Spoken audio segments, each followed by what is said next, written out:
Hey everyone, today I'm going to show you my dual Dreamfeather Elemental Cleave Ranger. This is probably the most fun build I've played in Path of Exile. It's fast, it's unique, it's melee, yes, it's viable, and I dish out a good deal of damage. Right now I'm sitting at 48.2k tooltip DPS with my 6L. The build revolves around using two Dreamfeather swords and Queen of the Forest. I stack evasion on the tree and on gear, and it not only increases my defenses, but also gives me movement speed thanks to Queen of the Forest, and more damage thanks to Dreamfeather. Additionally, I use Alpha's Howl and Atziri's Step as my uniques for this build. Cleave is my main attack. I use a low-level cleave so I don't have to worry about mana issues, no higher than level 5, and I link it to faster attacks, added lightning damage, added cold damage, multi-strike, and weapon elemental damage.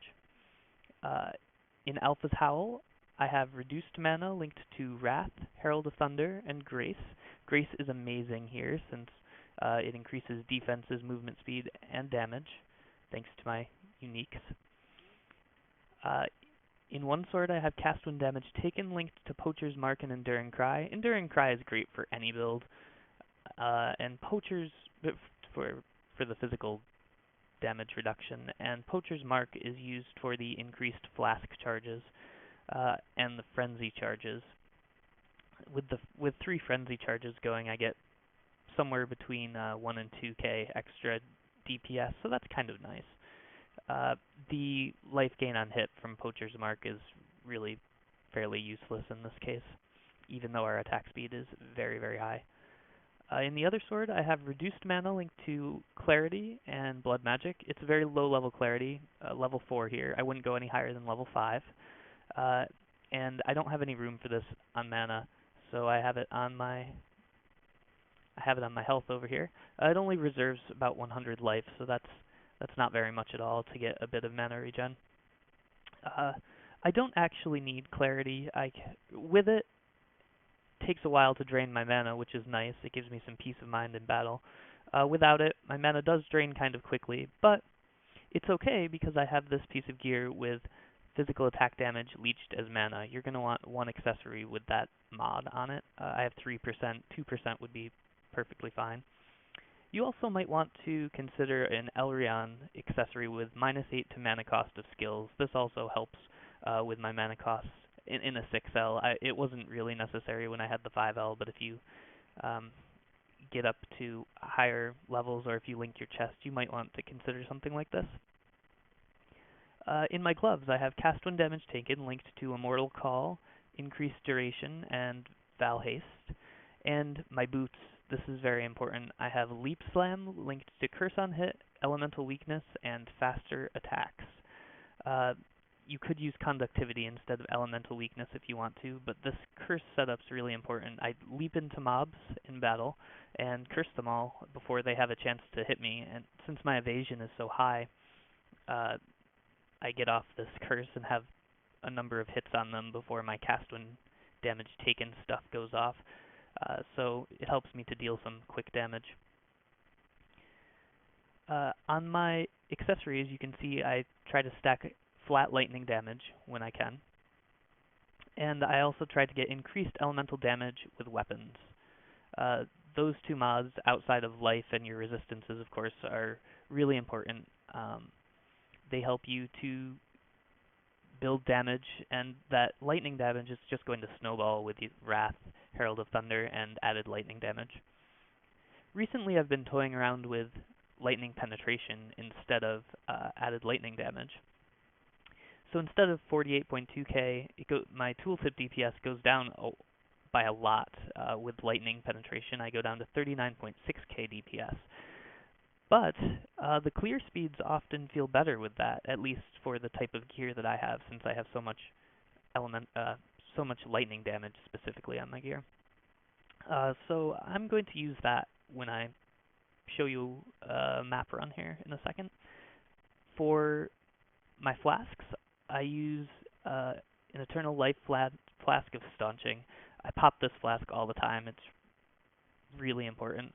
I use Atziri's Promise for Leech, and also for extra damage. And then there's this Ample Jade Flask of Reflexes, which boosts my DPS by a good deal. It's a really nice flask. I also carry a Quicksilver Flask and a Life Flask of Warding to remove curses. Those are, I rarely use these two, but especially the curse one, it doesn't really bother me if I get cursed in this game most of the time, except if I get hit with elemental weakness or something like that, and I'm fighting elemental reflex mobs. That can hurt. So this is pretty situational. But these first three flasks are very important. I can show you here, let me put this added lightning damage in so you can see the tooltip damage that you're capable of. So I have this number, 48.2k, with the two flasks, up to 66.7k DPS with both of them going. Once I hit Val Haste, that goes higher than 80k. So lots of damage there. Of course, it's less with this lightning penetration, which I'm going to be using, but 54.9k, and then I'm not quite sure how much that is with the Val Haste, but it's still really substantial. And of course, I get the lightning penetration, so that's very good. Let me show you my tabs real quick. Here's my offensive tab. Chance to hit 90%. I have a lot of accuracy on my gear, although that's not totally necessary because the Dreamfeathers by themselves are going to give you a good deal of accuracy.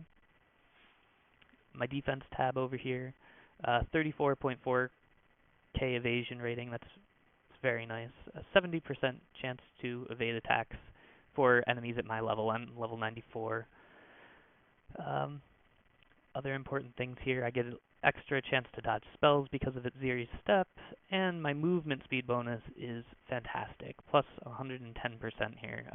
That's one of the things that makes this build so fun. I'm just always very speedy. When it comes to the tree, the path is fairly straightforward. Don't forget this attack speed note here, that helps a lot. We want to stack life and evasion on the tree, and attack speed. As well as elemental damage. Over here we have acrobatics and phase acrobatics, very important for defenses. These four nodes here, this is all we need in order to run our Herald of Thunder, Wrath, and Grace. You can also take these three nodes over here. Just those three nodes should allow you to run, eventually, a Herald of Ice. I don't do that because I get so much damage without it, and with my 6L, I like having a little extra mana flexibility. My mana cost right now is 28 per attack. When I had a 5L, it was down to like 10. It was a pretty significant difference, although I used Culling Strike in my setup instead of added Cold, I think, at the time, so added Cold raises it a bit, if I remember correctly.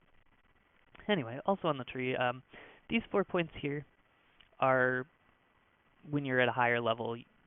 I would go up to here early on and then wait for these points later on. I grabbed Shock for the chance to shock, just some extra damage over here. The mana regeneration isn't a huge deal. Some movement speed, attack speed. And over here we want Inner Force to increase the effect of our buffs. I like Quick Recovery over Hired Killer for the life regen and some extra mana regen. I have more melee damage over here. These nodes are very important to increase the radius of Cleave. You'll notice a big difference once you reach those nodes. More elemental damage. And then over here, when I was level 93, I took these 5 nodes at the Templar start. My tooltip DPS at that point was actually, with added lightning damage, was 49.8k, I believe. So it was really close to 50k. Now my damage is a bit lower, but I do get increased damage against frozen and shocked enemies. I don't ignite enemies with this build. And I also get some cold and lightning penetration, so my damage is actually better being over here. So that's the meat and potatoes of the build. Now I'm going to show you a map run. This is going to take me a little bit because I have Elemental Equilibrium, unfortunately, and Increased Monster Life on here. but it will give you an idea of how this build works.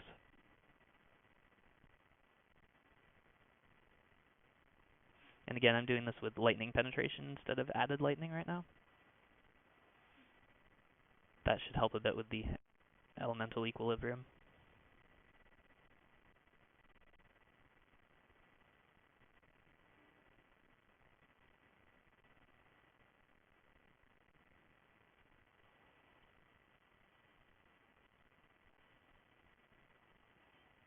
The idea is to leap into mobs and curse them.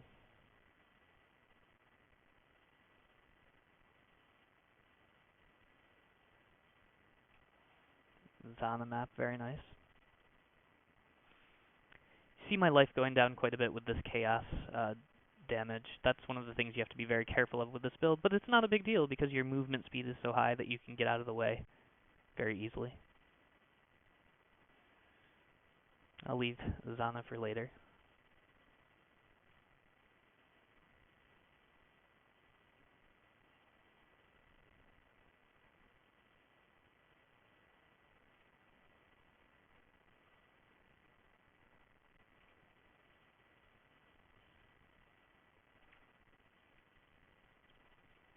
Frequently popping potions to heal life and for some extra damage.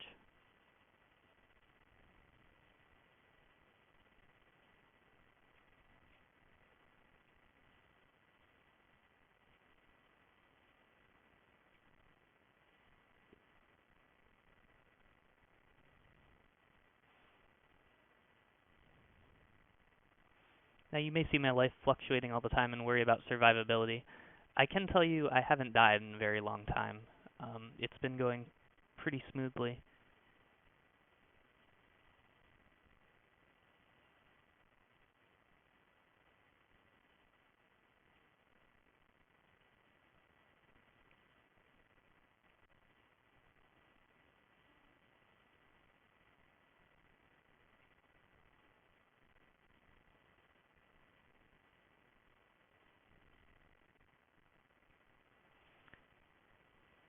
I know some of you might prefer to see a gorge run, but I'm all out of those maps right now, so I'll have to deal with this.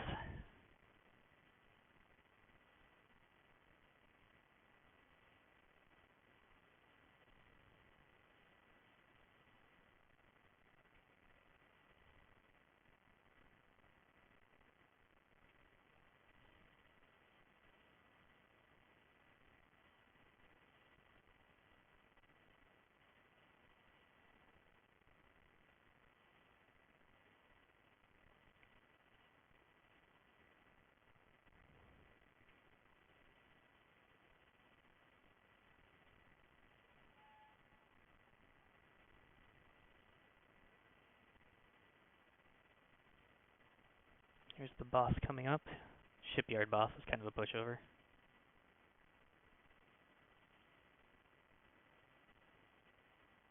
Get some Val haste going here.